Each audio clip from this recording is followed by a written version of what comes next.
Hello, Mr. Perry here, the Head of Learning for Year 11, and welcome to our Post-16 presentation. It's lovely to be able to join with you and share the information about this Post-16 process.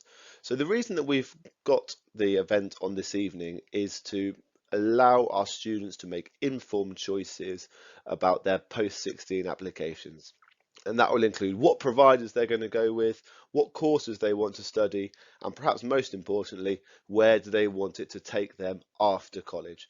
So a really exciting evening, one that absolutely looks ahead to the future, and that will help inform that choices when we have to make them on our post-16 application. In the dining hall, we will find representatives from all of the providers that we have to apply from, and they'll be there to answer any key questions that you may have, that the students may have. They'll be there to provide a couple of free pens, I imagine, to provide the prospectuses for them to look through and really allow us to get a feel of what that post-16 provider is going to offer. So it's an evening that I hope you find beneficial. I know it's an exciting time for me as the head of learning of Year 11, but from previous experience, it's a really informative way to get that key information to make those correct choices in the post-16 applications. And now I'm just going to go through the order of play for this evening so you know what to expect and what to look forward to with the information that we're going to share with you. So we're going to start off with Mr. Compton going through what is post-16. How do we do it, and why do we do it, and what options are available to the students at Bottisham Village College. Mrs. Cook is then going to take over and talk about the actual application process. How do we apply for those post-16 providers, those post-16 courses, and she will also share with you the all-important deadline that all of these applications need to be submitted by. Then Dr. Simpson's going to talk about the apprenticeships, a really growing area of employment and also of the post-16 education. There's a fascinating insight into how, why and where these can be completed. And then finally, I'm going to finish off the evening with us going through the Year 11 journey, what we have ahead for this term and beyond. And I will say a thank you to you all for coming. I hope you find it a really informative and enjoyable evening. Thank you very much, and I'll be speaking to you at the end. Goodbye. Well, hello. I hope you're all doing very well indeed. As you know, I'm Ed Compton. I'm Deputy Principal here at the college, and I'm also the Head of Upper School. And we're entering the season, which is about post-16 for students. This term moves very quickly for them, and students can, of course, get very anxious about the post-16 choices that they make. And it's absolutely our role to make sure that we support them through that, and also to support you. It is not easy being a parent at this stage to support students with these choices. However, it is tremendously exciting as they're thinking about where they go on for their life beyond Bottisham, and thinking about the subjects that they want to take, the courses that they want to take, the paths in their lives that they wish to take. So whilst it is, of course, in a moment where we approach it with a little bit of trepidation, actually it's exciting, it's really inspiring to do that. So we're going to support students with that in a range of different ways. Now, what I'm going to do is take you through what those choices might look like and to help clarify your thinking, give you those general terms about what post-16 might look like. Now, the first thing to say is post-16 applications are dealt with by the Cambridge Area Partnership. We are a CAP school, part of the Cambridge Area Partnership, and we are really blessed with a range of post-16 centres. There are a multitude of choices for students, and in many ways that is a huge strength. Of course, it does mean that there's more things to choose from and can become quite complicated, but certainly there is something for everyone out there. There's a tremendous offer, a tremendous suite of courses and different places for students to go to, and I'm sure over the next couple of weeks they'll be looking at those. Now, I know students have already been to post-16 centres, and of course on the websites, which are magnificent now. After COVID last year, the post-16 centres, and thanks to them, have made some fantastic resources to go on their websites, so that students can get a clearly defined understanding of what to expect. So let me take you through some of the details now. It won't be the be all and end all, but hopefully it gives you that general idea. And when you want to get the specifics, the key thing to do is to go to the post-16 centres themselves. So what are the main options for our students post-16? Well, let's break it down into 3 simple steps. One option is for students to start an apprenticeship. The second option is for students to continue with their education at sixth form or at college. And the third option is to get a job or to volunteer, but that must be with training. So that gives you an idea of the 3 steps that students could take for post-16. So where do students go? We've got some data here just for your information about the destination of Year 11 leavers in Cambridge area partnership schools in 2020. So you can see there the overwhelming majority go to a sixth form college, some go to a further educational college, some go to a sixth form that's attached to a secondary school. Employment and training is there as well. And of course we've got some with no information and those that are not in education, employment nor training. So just for your information really. So of those students, what did they do? What types of courses did they do? So you can see here the overwhelming majority do A-level or the International Baccalaureate, something we'll go on to talk about in a second. Some go on to do level 3, level 2 and level 1 vocational courses. Some go on to do other qualifications, specialised courses for example. And a small amount of students retake their GCSEs, have another shot at their GCSEs, which is a way forward for some students. So what do we mean by level 3, level 2 and level 1 qualifications? Well, let me explain for you. Level 3 qualifications for the academic side of things are A-levels and the International Baccalaureate. There are some level 3 BTECs or OCR level 3. In terms of technical and vocational qualifications, there's level 3 NVQs and City and Guilds. Also, there are some T-levels that are level 3. And if a student goes down the apprenticeship route, an advanced apprenticeship would be a level 3 course, all of equal value. Level 2 courses are GCSEs from grades 4 to 9, and then level 2 for the applied and the technical. And for apprenticeship, intermediate apprenticeship and traineeship is a level 2 course. Level 1 courses are GCSEs grades 1 to 3, and level 1 BTECs, OCRs, NVQ and City and Guilds, and traineeship and pre-employment schemes are seen as level 1. And at some providers, it is possible to combine academic and applied general route with some of our providers. And just a note at this stage about maths and English for full-time students. So students who achieve grade 3 or below in English and or maths will need to continue working towards their GCSE. Those with grade 3 need to retake GCSE. Those with 2 and below can take qualifications that lead to GCSE or take GCSE.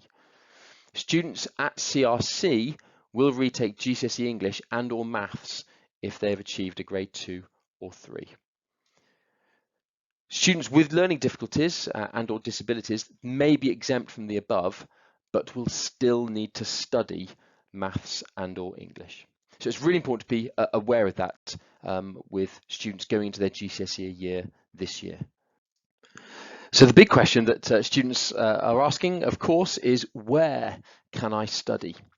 So these are the places where in the CAP area partnership where students can study A-levels, Bishop Laney, Cambridge Academy for Science and Technology, Compton Sixth Form, Hills Road Sixth Form, Long Road Sixth Form College and the Oaks College. So where can they do the IB Careers Programme and the IB Diploma Programme? Those are both at Impington International Sixth Form and for the Diploma Programme at Parkside Sixth Form as well. So what about applied courses?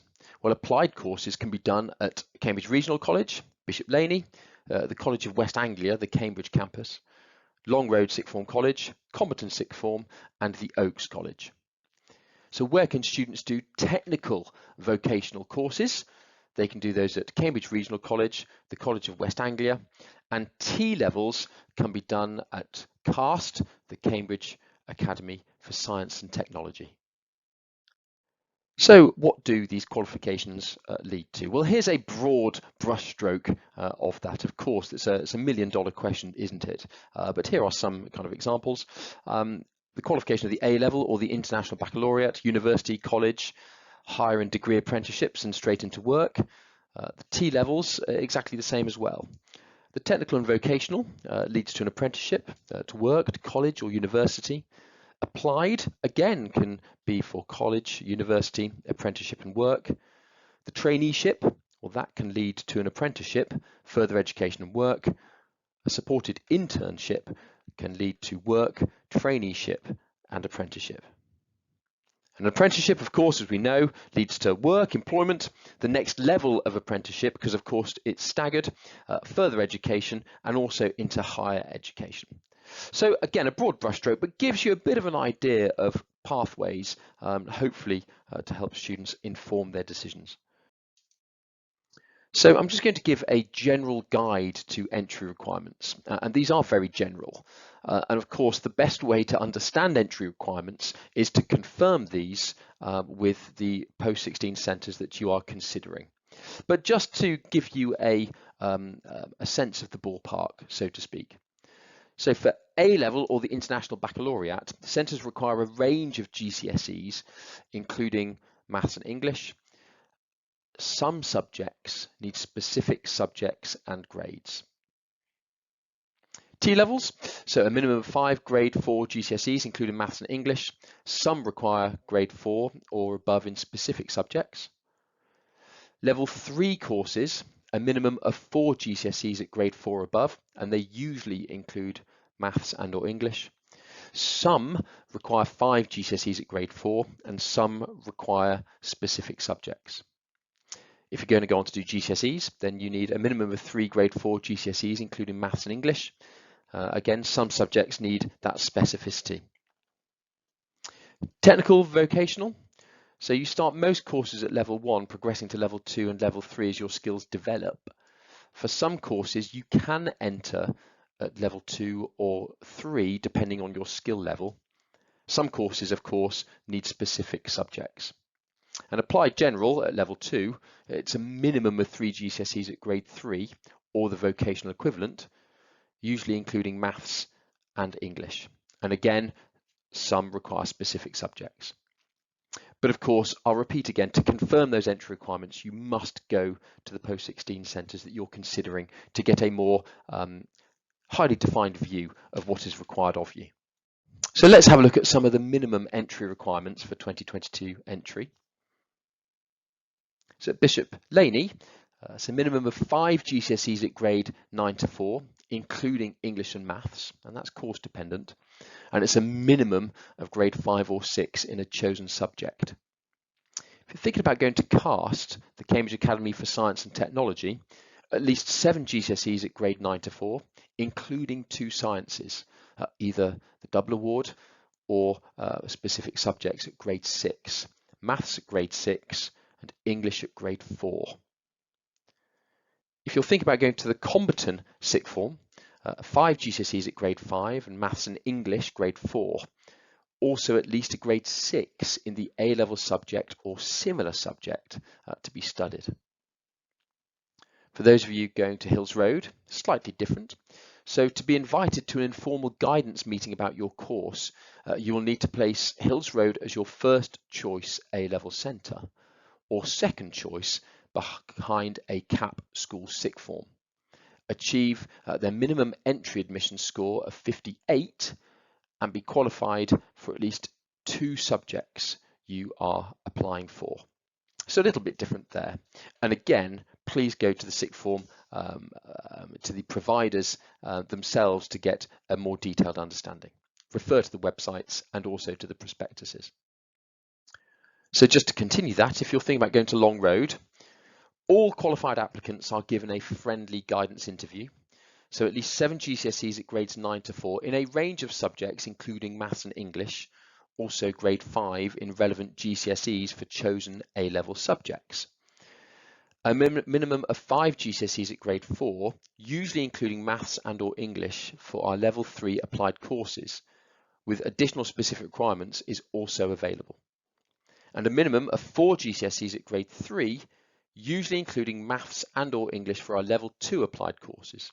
And GCSE resits are available too. And those who think about going to the Oaks, 7 GCSE grades at 9 to 4, or in an appropriate range of subjects, including maths and English grade 4. A minimum grade 6 is advised where a course is continued from GCSE. Once more, refer to the websites and the prospectuses for more information.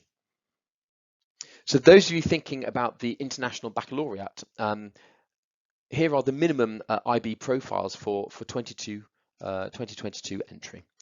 So for Impington, so for the diploma programme, you need 7 GCSEs with grade 5 or above, including English and maths. For subjects you wish to take at a higher level, you will need at least a grade 6. If you're doing the career programme, at least 5 subjects at GCSE grade 4 or above, ideally including maths and English, and preferably with a grade 5 in your area of specialism. So 2 routes there for the IB at Impington: the diploma programme and the career programme. For those of you thinking about going to Parkside 6th, so at least 5 GCSEs or equivalent at grade 4 or above, including English and maths, at least 3 grade 6 or above for all higher level subjects. So those are the minimum requirements. Some IB subjects require higher GCSE grades than those specified here. Parkside welcome applications from students with very strong GCSE or equivalent results. Again, particularly for the IB, I would, because of the different routes and the different way in which it's assessed, I would very much spend a lot of time researching what that looks like, and that will give you a sense of understanding what those entry requirements will be. So let's talk about now some vocational courses. And we've got Bishop Laney, Cambridge Regional College, we've got CAST, Cambridge Academy for Science and Technology, and the College of West Anglia. So you can see at Bishop Laney, there are a range of courses there. I'd urge parents and students here to perhaps pause the video to have a look at what's available. You can see there at Bishop Laney, there's an array of different things available, both at level 3 and at level 2. And at CRC, of course, a huge provider. There are a range there as well. You may wish to pause the video at this point to have a look through. A stunning amount of vocational courses on offer throughout the Cambridge Area Partnership. At CAST as well, the T-levels in Science and Healthcare Science. And the College of West Anglia, you can see Animal Equine Management, Veterinary Nursing, Agriculture and Dog Grooming there. But certainly there are a multitude of vocational courses available in the Cambridge Area Partnership. And these vocational courses, they continue in other providers as well. At Comberton, for example, sport, business, science, health and social care. Impington, business, media, performing arts, sports, health and social care and art and design. Long Road, there's level 3 courses, some very popular courses there, and level 2 courses as well. At the Oaks, level 3 courses in health and social care, media, psychology, ICT, criminology. And at Parkside, health and social care, business and sport. So for those students thinking about employment options, we have an apprenticeship, and of course an employer and training provider must be secured initially. There's employment with training, so an equivalent of 1 day per week of training. And for those just short of the skills and qualifications required for an apprenticeship or further study, a traineeship might be the way forward. So of course, one question students will be asking is, how on earth do I decide all of this information coming their way in quite a short space of time? And we absolutely recognise that. And we will be supporting them in tutor periods, we'll be supporting them in PSHE. All the way throughout this term is about clarifying and helping and supporting them. So things to consider, of course, their future plans and aspirations, and some have a more detailed understanding of that than others, and it is fine if that is only a basic outline. which subjects do they enjoy? That is a huge part of this process, of course. Entry requirements, so being really clear about what the post-16 centres want from you and looking at your own grades. There'll be a progress check coming out in terms of anticipated grades, but we also will be having what's called the post-16 grade as well for students. What's their learning style? Do they like to be out and about? Do they like to have an academic approach? Which learning style best suits them? Importantly, these last two are ones that are often ignored by students. For the courses they want to do, how are they being assessed? Is it going to be 100% exam? Do they like that? Or is there an opportunity for them to do a different course with some coursework, some ongoing assessment? So being really clear about how you are going to be assessed. The one that is most ignored is transport. Students sometimes look at the establishment, what can be offered there, rather than thinking about the minutiae of the day. How do you get to this post-16 centre? Is that going to fit into the family's lifestyle? Is it going to be appropriate? So being really clear about that. Students need a lot of help to be thinking about that. So the information that's going to be happening, lots of advice coming in school. There's lots of post-16 open evenings and days coming up. Of course, the websites and prospectuses are now fantastic. They always have been, but obviously last year when there were no events going on, the post-16 centres have got some just stunning resources. They've done a lot of work on there. They are incredibly impressive. So you can get a sense of these post-16 centres on there. And thank you very much to our colleagues in the post-16 centres for doing that. The My Choice at 16 website is very useful, talking to family and friends, and also www.euthoria.org is really important. And of course, Mrs. Cook is going to orchestrate the whole process for us, and she's going to talk to you about that process now.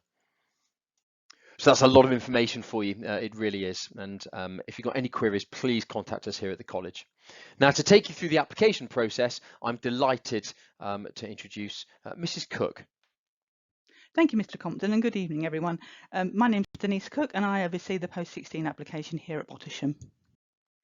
Thank you very much, Mrs. Cook. It's really important that parents, carers and students understand that Mrs. Cook is the person that heads up the application process for us.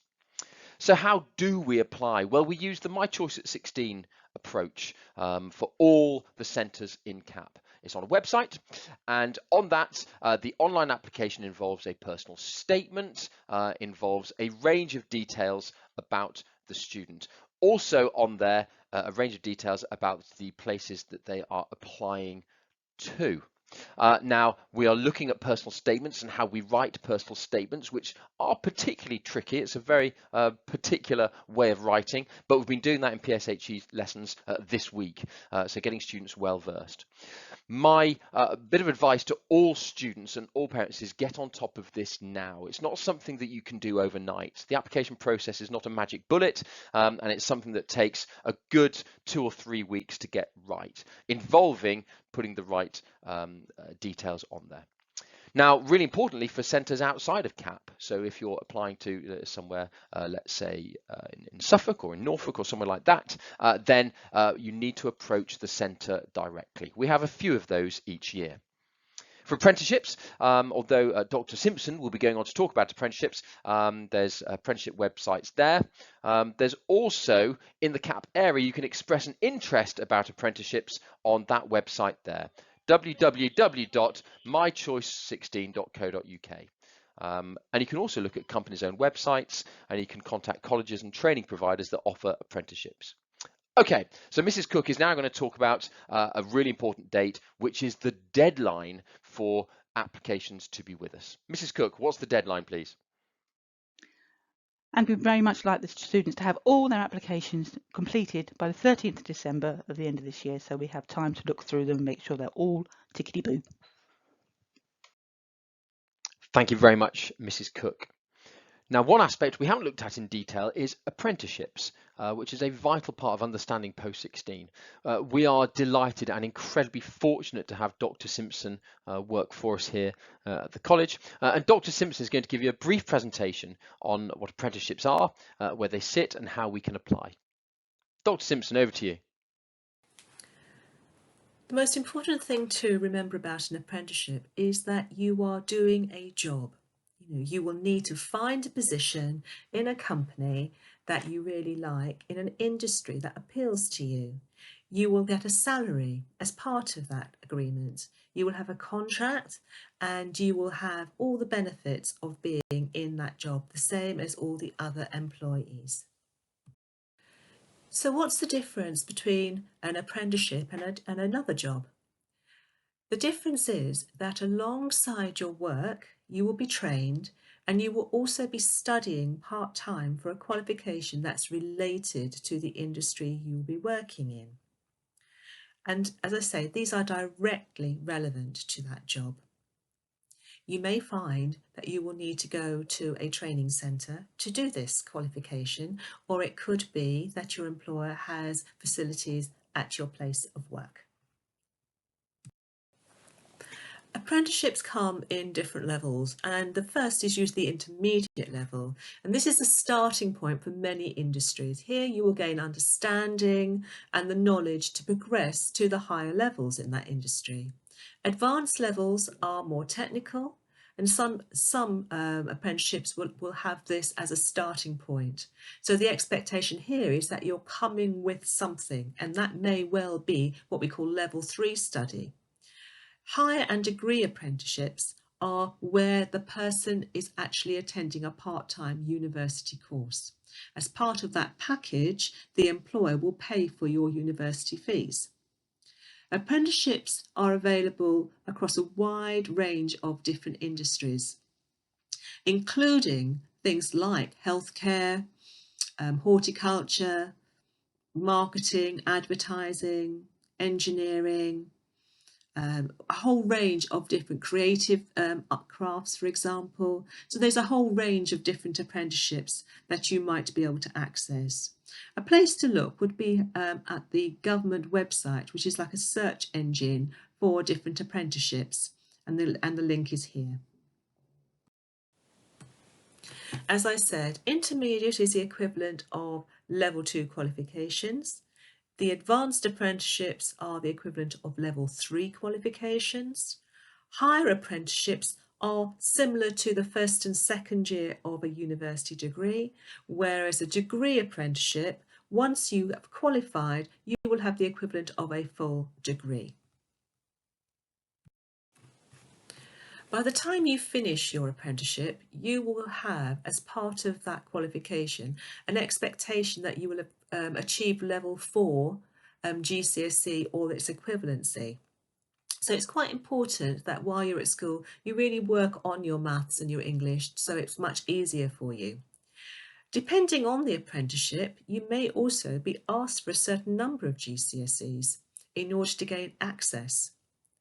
As I said to you before, some will be starting at level 2, but some may actually be asked to start at higher levels. The main thing, in all honesty, that employers are looking for is a passion for that chosen industry. And also, why do you want to work for that particular company? So doing your research can really help you when you're actually going for a job interview. Apprenticeships are offered by all sorts of different employers. Some will be large companies, some will be smaller companies. So it's really important that when you are doing that research, you really look into the companies that are available to you. The opportunities can be very varied, and some even offer you that chance to travel abroad as part of your apprenticeship. If you are lucky and you have done well, the employer could keep you on as a permanent employee after your apprenticeship. When you are an apprentice, you are doing a real job for a real employer. You're going to gain valuable skills in the workplace as well as experience. You will be paid and have a contract. As part of that contract, you will get holiday pay. You will achieve industry-related qualifications. Going to be supported by colleagues and also the training provider you go to. You are more employable because you have had experience of work. And as a result of doing your apprenticeship, your career prospects will be greatly improved. Anyone is able to do an apprenticeship. You can start at 16 when you have completed year 11. The thing to remember is that employers are looking for people who have really positive attitudes, who are willing to work hard and learn new skills. You will also need to be organised to do an apprenticeship because you are working and studying at the same time. If you don't feel ready to do an apprenticeship, you might want to think about something called a traineeship. These can last from 6 weeks to 6 months, and they are really tailored to suit the individual's needs.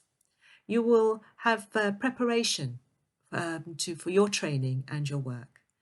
You may get some support with maths and English to help you gain those literacy and numeracy skills that you would need in the workplace. You would also have a meaningful work experience to provide you with that insight and give you an experience of the world of work. And that's going to make you more attractive to potential employers. And you can find out more at Euthoria, and the link is here. An apprenticeship can last from 1 year to 4 years, and some, which are more technical, could last even longer. The length of your apprenticeship really depends on the skills that you may already have and the type of qualification that's involved and the industry sector's requirements. For anyone aged 16 to 18, the minimum apprenticeship length would be around 12 months. You want to be looking in lots of different places if you're looking for an apprenticeship because you don't want to miss any opportunities. So here are some ideas. You could look on the government official website. You could look at Euthoria, local colleges like Cambridge Regional College, College of West Suffolk and College of West Anglia. You could look online for Cambridge News, other websites like job search sites. You can look at the organisation sites and looking at their vacancies, for example. And don't forget to talk to family and friends because they may know someone who is looking for an apprentice. Thank you so much for watching this presentation. And if you are interested in finding out a bit more about apprenticeships, please do speak to your form tutor, Mrs. Cook, or book an appointment with me. Thank you. Bye-bye. Thank you very much indeed, Dr. Simpson. Okay, well, thank you very much for listening to that information. We're now going to go back to Mr. Perry, who's going to talk about the journey that Year 11 will be going on over the next few months. Thank you very much. Hello, Mr. Perry again, just here to end the evening and give you an overview of the journey that we have been on with Year 11. And I'd just like to start by saying, well done. What a fantastic year group we have in Year 11 this year. Really focus on their work. It's an absolute pleasure to go around into the lessons and see the focus we have, the drive we have to achieve and really make that progress with our learning in each and every lesson. It's been fantastic and really embraced the challenge of Year 11. I also have no doubt whatsoever that they will embrace the challenge of post 16, and I hope that you've become much more informed about that process from what we've learned this evening. So I'm just going to go through now the Year 11 journey of what we've got ahead. So starting from Wednesday, we have our mock exams, and Mr. Compton and I have communicated the reason that we're doing them a little bit earlier than normal, but of vital importance that we have that information of where Year 11s are in their learning. With that information, we're able to plan and be responsive in our teaching to support the Year 11s in their growth and their learning throughout the remainder of their time at Bottisham. This will also come with really detailed mock responses in lessons, again, helping them to understand where their weaknesses are and what they can do to make that progress to be successful when it comes to that exam season. And we'll be going through this post-16 process. Lots of that's already started in PSHE, but we'll be really formalising that and pushing that through to make sure everybody can make those informed choices that are going to support their future post-Bottisham and for their career throughout the remainder of their life, so they can make those really informed choices that are going to lead to that successful outcomes. Towards the end of this term, we will be sending out a progress report, which will be detailing how the students have started year 11, and perhaps most importantly, we'll also provide a learning goal of what they can do to improve, become even more successful with their learning. And that will be followed by a parents' evening where you'll be able to meet with the classroom teachers to discuss in detail your children and how they have been getting on with their learning. So really, really exciting time over the near future with the Year 11s, and one that I'm really looking forward to and know that they will be successful in everything they do. So that is it for this evening. So I'd say thank you very much for joining us. It's been an absolute pleasure, and I look forward to seeing all those successful post-16 applications going in over the remainder of this term, and the Year 11s continuing with their success in the way that they've started this academic year. Well done. Thank you very much. Take care, and I'll see you all soon. Goodbye.